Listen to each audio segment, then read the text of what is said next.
apneje levega preddvora, odkud pač izvira in nastaja atrijska fibrilacija, to je tako imenovana pljučna vena, se pravi vena, ki se iz pljuč vliva v levi preddvor. No in tukaj potem vidimo tak poseben cirkularni kateter z številnimi elektrodami, ki ga pozicioniramo v področje žile. In potem tukaj spode bi se morali prikazati, boste videli zelo kratko, zelo kratko trajajoč, vidimo izjemno kratko trajajoč, visoko napetostni sunek.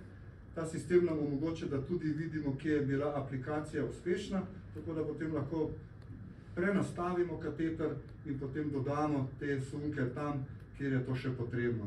In to ponovimo potem na vsaki izmed teh 4 pljučnih ven, ki obstajajo, in na ta način je poseg relativno res hiter in tudi za izvajalce, bom rekel, manj delovno intenziven kot pri klasični metodi, kjer z majhnim katetrom, ki je približno takle, kot je tole, moramo obkrožiti ta ustja teh področij, se pravi v povprečju 30-40 aplikacij.